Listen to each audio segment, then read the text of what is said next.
Hello and welcome to the next mentor. आज हम अपने इकोनॉमिक्स के टॉपिक को कंटिन्यू करेंगे। हम जिस टॉपिक के बारे में बात कर रहे हैं वो है perishable goods and durable goods.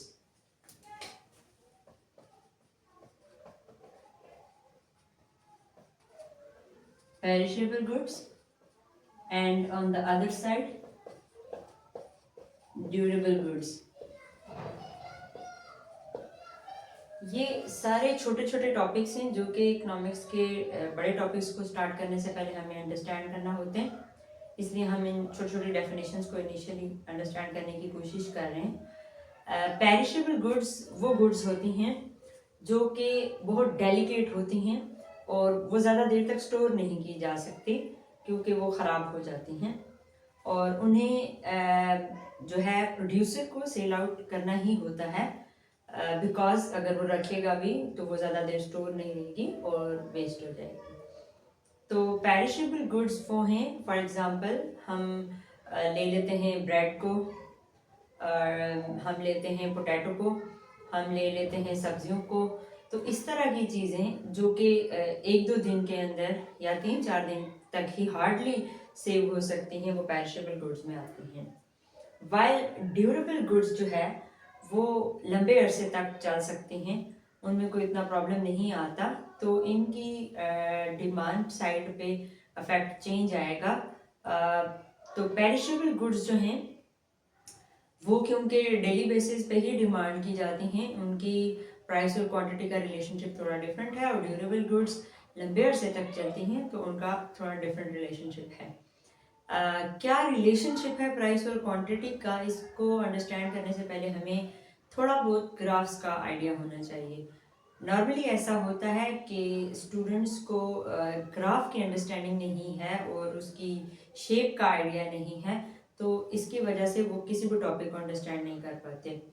It happen to me as well, but हम सबसे पहले ग्राफ को अंडरस्टैंड करेंगे। तो अगर मैं इन दोनों से पहले ग्राफ को बता दूं तो आप ये देखेंगे कि इसका ग्राफ, किसी भी टॉपिक का ग्राफ, वो बेसिकली 4 डिफरेंट डिवीजन्स को शो करता है, जिसमें मैथमेटिकली हम कहते हैं कि ये क्वाड्रेंट 1 है, ये क्वाड्रेंट 2 है, ये क्वाड्रेंट 3 है और ये क्वाड्रेंट 4 है। हम अपनी अंडरस्टैंडिंग के लिए नॉर्मली मैथ में, क्योंकि हमारे वेरिएबल एक्स और वाई होते हैं, तो हम इसको एक्स साइड ले लेते हैं कि इस एक्सिस पे जो भी होगा वो एक्स है, और इसी का नेगेटिव रीजन जो कि आपने मैथमेटिकली इससे पहले नंबर लाइन पढ़ी होगी, तो नंबर लाइन में 0 के राइट वर्ड आपका पॉजिटिव रीजन है और 0 के लेफ्ट वर्ड आपका नेगेटिव है, तो इधर x की नेगेटिव वैल्यूज आ जाएंगी, while यहाँ पे y है और इधर डाउनवर्ड y की नेगेटिव वैल्यू। इन सब का ये ओरिजिन है, दिस इज ओरिजिन जो कि 0 है। इसमें अगर हम देखें तो हमारे पास x की पॉजिटिव वैल्यूज आ जाती हैं और y की भी हमारे पास पॉजिटिव वैल्यूज आ जाती हैं। जबकि हम सेकंड क्वाड्रेंट में जाते हैं तो x हमारा नेगेटिव हो जाता है और y हमारे पास पॉजिटिव ही रहता है। थर्ड क्वाड्रेंट में x की वैल्यू नेगेटिव होगी और y की वैल्यू भी नेगेटिव होगी। जबकि इस क्वाड्रेंट में आ जाएं तो y हमारे पास नेगेटिव है बट x हमारे पास पॉजिटिव है। अब होता क्या है, होता ये है कि हमारे पास ज़्यादातर जो डाटा है और जो वेरिएबल्स हैं इन इकोनॉमिक्स वो हमारे x पॉजिटिव और y पॉजिटिव में ही लाई करते हैं, तो हम बाकी के 3 क्वाड्रेंट्स को इग्नोर कर देते हैं और सिर्फ x पॉजिटिव और y पॉजिटिव को ही लेते हैं।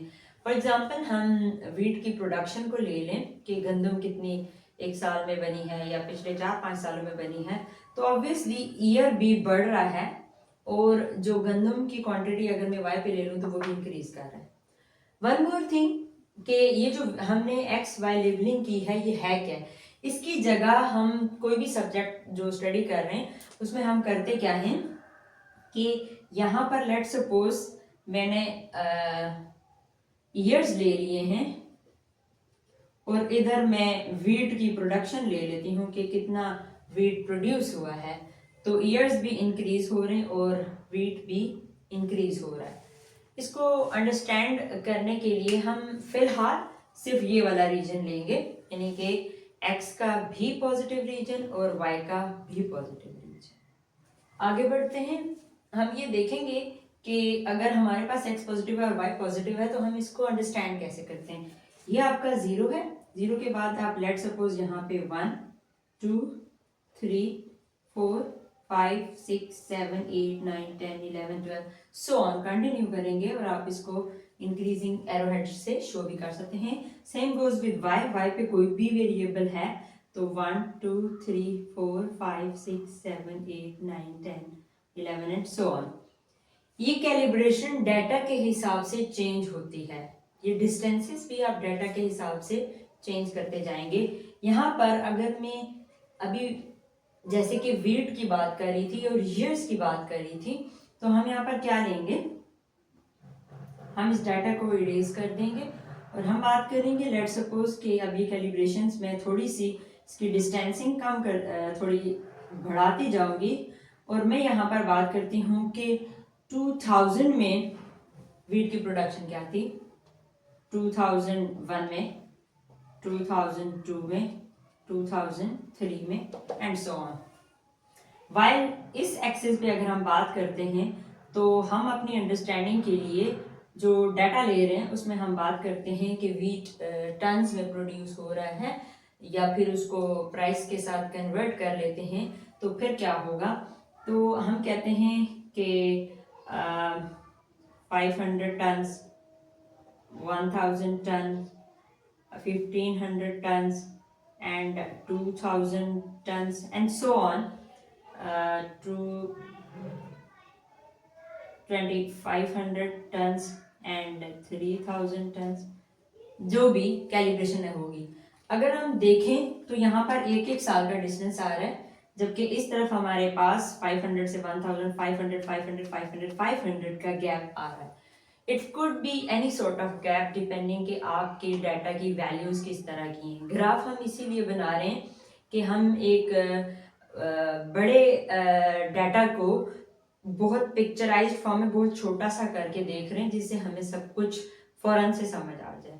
अगर हम इस पे कोई डाटा लेते हैं तो बेसिकली हम ड्रॉ कैसे करते हैं, हम कहते हैं कि 2000 में हमारी जो प्रोडक्शन थी हम 2000 से अपवर्ड जाएंगे, वो 1500 टन है, तो ये मैंने मार्क कर दिया ये पॉइंट।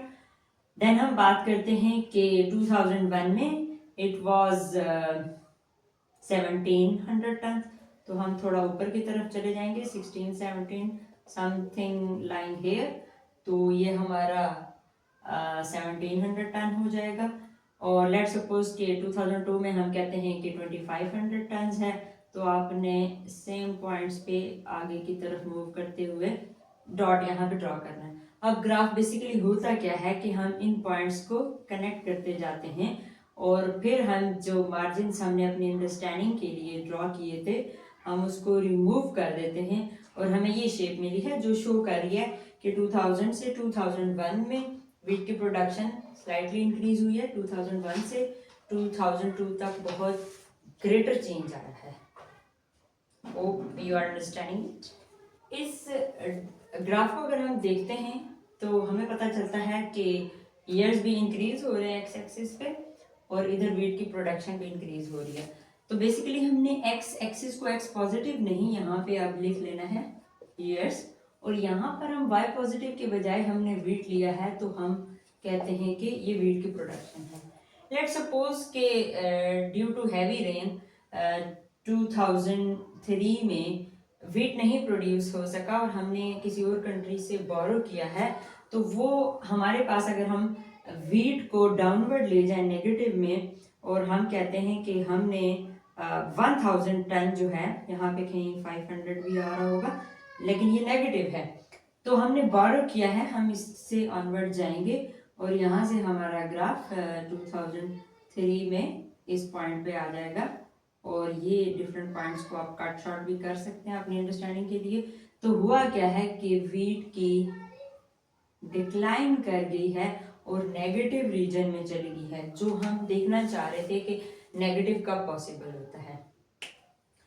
इस ग्राफ के बाद आपको ये बताना जरूरी है कि ग्राफ्स में इंक्रीजिंग और डिक्रीजिंग क्या आप अगर इस ग्राफी को देख लें तो 2000 से 2002 तक ईयर्स भी इंक्रीज हो रहे हैं और वीट की प्रोडक्शन भी इंक्रीज हो रही है, जबकि 2003 में हमारा ये 2002 से 2003 में चला गया इंक्रीजिंग ऑन एक्स एक्सिस, जबकि वीट प्रोडक्शन जो वाई पे थी वो डिक्रीज होके नेगेटिव रीजन पे चली गई है। This part is increasing and this part is decreasing.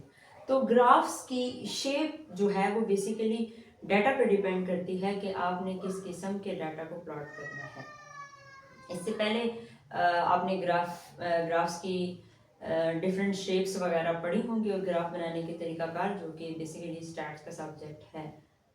अब हम अपने टॉपिक की तरफ जाते हैं जिससे हमने स्टार्ट किया है।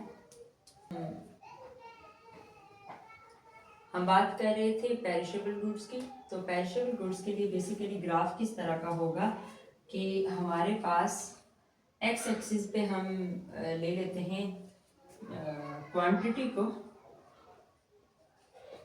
कि कितनी क्वांटिटी एक पेरिशेबल गुड की एक दिन में जो है वो सेल आउट होगी या फिर परचेज होगी, और वाई एक्सिस पे हम ले लेते हैं प्राइस को, जो कि नॉर्मली डिमांड और सप्लाई के लिए भी ज़रूरी है। अभी हमने डिमांड और सप्लाई पर डिस्कशन नहीं की, इसको फिलहाल हम ऐसे ही अंडरस्टैंड करेंगे ग्राफिकल एनालिसिस के ज़रिए।